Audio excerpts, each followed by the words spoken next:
नमस्कार, आप देख रहे हैं ओम टुडे न्यूज चैनल। मैं विनीता आपके साथ। आइए करते हैं आज की कुछ खास और बड़ी खबरों की शुरुआत।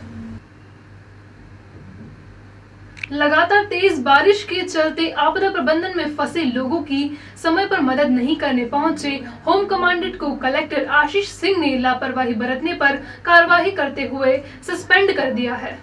लगातार तेज बारिश से पूरा जनजीवन अस्त व्यस्त होने पर आपदा प्रबंधन की स्थिति बनी थी, जिसे शासन प्रशासन ने चुनौती के रूप में लेते हुए कई इलाकों में फंसे लोगों को बाहर निकाला और उन्हें समय पर शिफ्ट किया। लेकिन कई इलाकों में लोग घंटे आपदा का शिकार बने रहे, जिनकी मदद करने शासन प्रशासन का कोई नुमाइंदा समय पर नहीं पहुंचा। जब इसकी जांच पड़ताल उज्जैन संभागायुक्त आनंद कुमार शर्मा, कलेक्टर आशीष सिंह ने की तो इसमें होम कमांडेंट युवराज सिंह चौहान की बड़ी लापरवाही सामने आई। होम कमांडेंट की लापरवाही के चलते निचली बस्तियों शांतम आश्रम, डिवाइन वैली, साईं धाम, तीन बत्ती, बालाजी एवेन्यू, ढांचा भवन, जवाहर नगर, साकेत नगर, नागझीरी क्षेत्र, शक्ति नगर, ज्योति नगर, लक्ष्मी नगर, वसंत विहार, नागेश्वर धाम, महेश नगर, मालीपुरा, दौलतगंज, नई सड़क, लाल मस्जिद आदि कई इलाकों में जल भराव स्थिति बनी, जहां रेस्क्यू ऑपरेशन चलाकर लोगों को सुरक्षित किया। इधर आपदा के वक्त होम कमांडेंट को वरिष्ठ अधिकारियों द्वारा लगातार फोन लगाया गया, लेकिन कमांडर द्वारा कोई जवाब नहीं दिया गया, जिसके चलते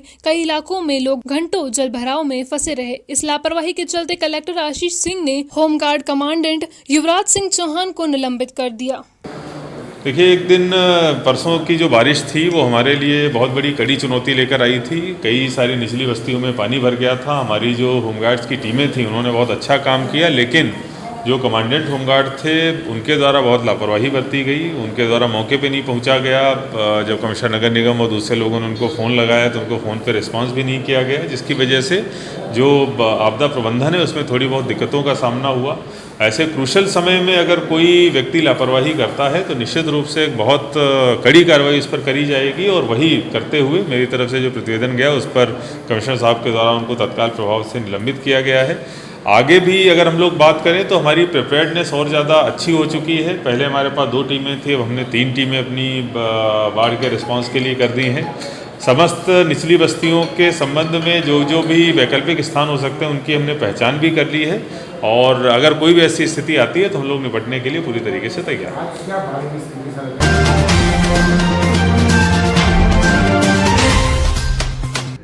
3 दिन की लगातार तेज बारिश के बाद आज चौथे दिन बारिश का दौर थम सा गया है और शिप्रा नदी ने अपने विकराल रूप से अब सामान्य रूप ले लिया है। शिप्रा नदी से बड़े पुल से 15 फीट नीचे बह रही है। लगातार तेज बारिश ने पूरे शहर को लबालब कर दिया है। तेज बारिश ने नदी नाले भी उफान पर आ गए थे। शिप्रा नदी भी बड़े पुल से ऊपर बहती हुई अपने विकराल रूप में आ गई थी। इधर बारिश का दौर थमते ही मां शिप्रा अपने विकराल रूप से शांत हुई और शिप्रा नदी के जल स्तर में कमी आई। शिप्रा नदी बड़े पुल से 15 फीट नीचे होकर बह रही है। नदी का पानी कम होने के बाद बारिश के प्रकोप से अस्त व्यस्त हुए बैरिकेड और कचरा कीचड़ नदी के किनारे तट पर जमा हो गए हैं, जिन्हें आप नगर निगम की टीम से सफाई अभियान के माध्यम से साफ किया जाएगा। इधर शहर के निचले इलाके में भरा आया पानी भी उतर गया है। यहाँ भी कीचड़ की स्थिति बनी हुई है। साथ ही लोगों के घरों के सामान पानी में बह गए हैं, जिनसे उनका काफी नुकसान हुआ है। उनकी समस्या को देखते हुए प्रशासन पीड़ित लोगों की मदद में जुटा हुआ है। इधर लगातार तेज बारिश से शहर की प्यास बुझाने वाले गंभीर डैम भी पानी से लबालब हो गया है। अपनी क्षमता के अनुसार डैम में अब पर्याप्त पानी है। इसे देखते हुए महापौर मीना जोनवाल ने शहर में रोजाना जल प्रदाय की घोषणा भी कर दी है। आज नगर निगम द्वारा रामघाट पर सफाई अभियान कार्यक्रम चल रहा है। उसी को लेकर बाढ़ आने के कारण यहाँ पर बहुत सारी अव्यवस्था हो गई है। गारा कीचड़ इतना आ गया है, और यहाँ पर क्या है, अभी सवारी टाइम था यहाँ पर निकलने का। उस समय यहाँ पर बैरिकेड बहुत सारे रखे हुए थे। वो बैरिकेडों पर भी कचरा वगैरह, और बैरिकेड द्वारा नदी में भी कई बैरिकेड डूब चुके हैं। तैराक दल द्वारा कहीं ढूंढा जाकर बैरिकेड निकाले जा रहे हैं, और ऐसी व्यवस्था हम लोगों द्वारा चल रही है यहाँ पर। और हमें प्रशासन बढ़िया काम कर रहा है, और अभी सफाई चल रही है शिप्रा घाट की। क्या नाम है? माँ शिप्रा तैराक दल सचिव संतोष सोलंकी।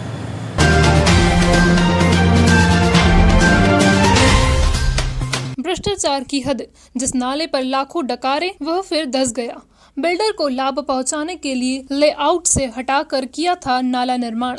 पहले कागजों में नाला निर्माण पर 50 लाख डकारे, शिकायत के बावजूद निर्माण नहीं रोक पाए अधिकारी। अब आसपास के मकान भी धंसने की कगार पर। उज्जैन वार्ड क्रमांक 47 में जिस नाले का कागज पर निर्माण कर 50 लाख डकारे, शिकायत के बावजूद उसका फिर निर्माण हुआ, उस पर भी अधिकारियों ने लाभ कमाया। बिल्डर को लाभ पहुंचाने के लिए लेआउट से हटाकर नाला निर्माण करवाया।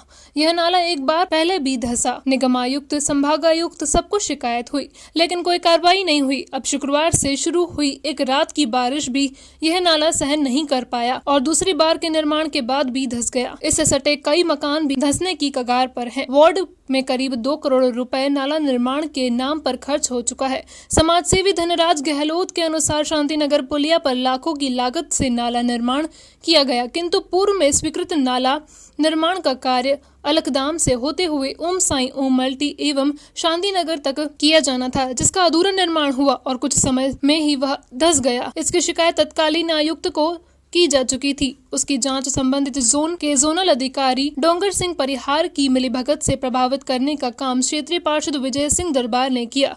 इसकी भी शिकायत तत्कालीन आयुक्त को की गई थी, जिसके फलस्वरूप आयुक्त ने नाला निर्माण कार्य एवं अन्य निर्माण कार्य रोकने के निर्देश दिए गए थे। समाजसेवी धनराज गहलोत ने निगमायुक्त को शिकायत कर वार्ड क्रमांक 47 में हो रहे समस्त निर्माण कार्यों में हुए भ्रष्टाचार की जांच करवाने का अनुरोध किया था। इसके पश्चात निगम के अधिकारियों ने रस्म अदा करते हुए मौके का दौरा किया, लेकिन न तो निर्माण रुकवाया और न ही अब तक किसी दोषी पर कोई कार्रवाई की। दूसरी ओर नाले का निर्माण भी लेआउट के विपरीत किया गया। धनराज गहलोत ने पूर्व में ही भविष्य में अनिष्ट की आशंका जताई थी और वही हुआ। शनिवार सुबह यह नाला धंस गया। इसके साथ ही नाले के आसपास के मकान भी धंसने की कगार पर हैं। गहलोत ने मामले में दोषियों के खिलाफ सख्त कार्रवाई की मांग की है। साथ ही दोषियों को बचाने वाले पर भी कार्रवाई करने का अनुरोध किया है, क्योंकि इस तरह के भ्रष्टाचार लोगों की जान से खिलवाड़ करेंगे। सब मुझे इसकी लागत नहीं मालूम है। ये वर्ष 2010-11 में बना था, जब तात्कालिक पार्षद दुर्गा बिलोटिया थी। ये तब बना हुआ था। नाला पुराना था, जीर्ण शीर्ण हो रहा था। अतिवृष्टि में ये नाला बह गया। इसके बाद हम कमिश्नर साहब से बात हो गई है, महापौर जी से बात हो गई है। हमने तुरंत मामले का जांच करवा ली और तुरंत काम लगा के जितने मकान यहाँ पर बने उनके लिए कार्य करवा रहे हैं। मकान 2-3 मंजिला वो बोल रहे हैं कि हमको जान का खतरा है, कब तक हो पाएगा ऐसा काम? बहुत अतिशीघ्र काम करवा रहे हैं। मटेरियल डल गया है साइट पे और तुरंत एस्टीमेट वगैरह करवा के इसको तुरंत काम करवाएंगे। आपके कार्यकाल का काम नहीं देखे? ये मेरे कार्यकाल का काम नहीं है। सन 2010-11 के कार्यकाल का कार्य है ये। नाले का कितने का निर्माण था? भाई साहब ये करीबन 2 करोड़ रुपए ऊपर से लगा चुके हैं, जबकि इनको 50 लाख रुपए में कंप्लीट करना था। ये इन्होंने 50 लाख रुपए का वो निकाला था कि 50 लाख में ऐसा करना। तो एक साथ 2-2, 3-3 ठेकेदार को ये पेमेंट कर चुके हैं। इस पर करोड़ों रुपए निकाल चुके हैं और लाखों रुपए का गमन है इसमें। कौन है और क्या?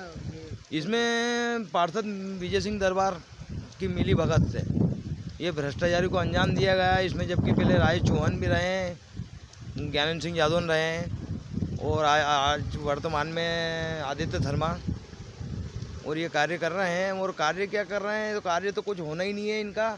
ये दूसरी बार धसा नाला, इसके पहले धसा नाला उसमें भी जिन्हें 30 लाख रुपए निकाल दिए रिपेयर के नाम से और बस ऐसे ही कागजों पे चल रहे हैं। और आयुक्त महोदय, संभाग आयुक्त, माननीय संभाग आयुक्त ने इनको लेटर लिखा था, तो पत्र में इन्होंने मात्र 30 लाख रुपये बताया था इनको कि मात्र 30 लाख रुपए लगाए हमने और ठेकेदार को ब्लैक लिस्ट कर दिया।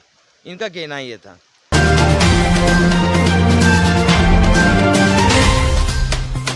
श्वेतांबर जैन समाज के पर्युषण पर्व खत्म होने के बाद अब दिगंबर जैन समाज के पर्युषण पर्व की शुरुआत 23 अगस्त से हो गई है। श्वेतांबर जैन समाज के पर्युषण खत्म होने के बाद अब दिगंबर जैन समाज के पर्युषण पर्व की शुरुआत हो गई है। 10 दिन तक चलने वाले पर्युषण पर्व के तहत समाज इन दिनों 10 धर्म 10 नियमों का पालन श्रद्धा और भक्ति भावना के साथ करता है। इन दिनों दिगंबर जैन समाज द्वारा मंदिरों को आकर्षक साग सज्जा कर सजाया जाता है और सच्चे मन से अपने इष्ट देव की आराधना की जाती है। इस बार भी समाज जन इसी तरह पर्युषण पर्व मनाएंगे, लेकिन कोविड-19 के चलते दिगंबर जैन समाज शासन की गाइडलाइन अनुसार अपने पर्व को मनाएगा, वह भी सोशल डिस्टेंसिंग का पालन करते हुए। किस तरह का घर में आपने सजाया है? जैन समाज में पर्वराज पर्युषण का बहुत ही ज़्यादा महत्व है। इस अवधि में ये 10 दिन हम 10 धर्मों का पालन करते हैं। ये 10 धर्म जो हैं क्षमा, आर्जव मार्जव, सत्य, सोच, संयम, तप, त्याग और आंकित हैं। इन धर्मों का हम 10 दिन तक लगातार और तप त्याग के साथ में पालन करते हैं। इस अवधि में समस्त दिगंबर जैन मंदिर जो होते हैं उनका हम बहुत अच्छा सजावट करते हैं और पूरा समाज इन 10 दिनों में सब कुछ छोड़ के धर्म ध्यान में लीन हो जाता है। लेकिन कोरोना महामारी के चलते प्रशासन द्वारा जो पाबंदियां लगाई गई है उसके हम मंदिर में अपने धर्म आराधना नहीं कर पा रहे हैं, तो समाज के लोगों ने घर पर ही मंदिर स्वरूप निर्मित करके और अपने तप त्याग और पूजन आदि जो कार्यक्रम हैं वो घर पर ही संपन्न कर रहे हैं। और हम ईश्वर से प्रार्थना कर रहे हैं कि ये जो कोरोना महामारी के कारण पूरा विश्व त्रस्त है, जनजीवन, सामान्य जनजीवन भी परेशान है, इन सब से हमको छुटकारा मिले। ईश्वर से हम इस 10 दिन की अवधि में यही प्रार्थना कर रहे हैं। इस अवधि में हर वर्ष कई सांस्कृतिक कार्यक्रम हर मंदिरों में संपन्न होते हैं, लेकिन चूंकि इस मंदिर में इस वर्ष कुछ भी नहीं हो रहा है तो कई संस्थाएं ऑनलाइन कार्यक्रम भी आयोजित कर रही हो और धर्म का प्रचार प्रसार कर रही है। आपने भी घर में सजाया है, रंगोली वगैरह भी बनाई, किस तरह से पूरा कराया? जब हमें प्रशासकीय प्रतिबंध की जानकारी लगी और लगा कि मंदिर में जाके हम अपनी आराधना नहीं कर सकते हैं, तो हम परिवार के लोगों ने बैठकर यह निर्णय लिया कि क्यों ना हम, यह एक हमको अवसर प्राप्त हुआ है, ईश्वर ने हमें अवसर दिया है कि हम हमारे घर में ईश्वर को विराजमान कर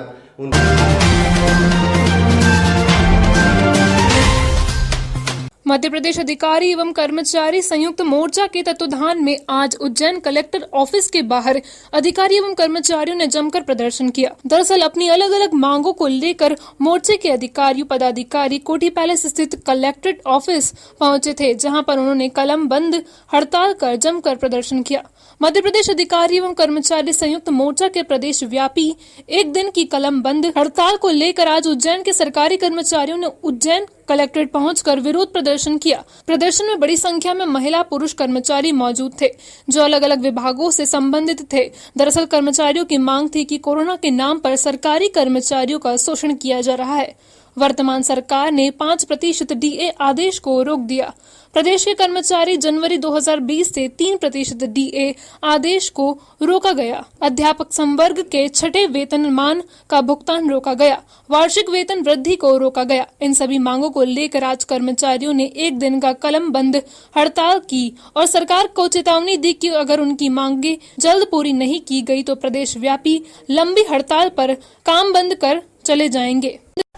प्रदेश सरकार द्वारा पिछले 3-4 माह में कोरोना के नाम पर प्रदेश के कर्मचारियों का आर्थिक शोषण किया जा रहा है। आज कोरोना की जो लड़ाई लड़ रहे हैं वो सिर्फ कर्मचारी अधिकारी लड़ रहे हैं।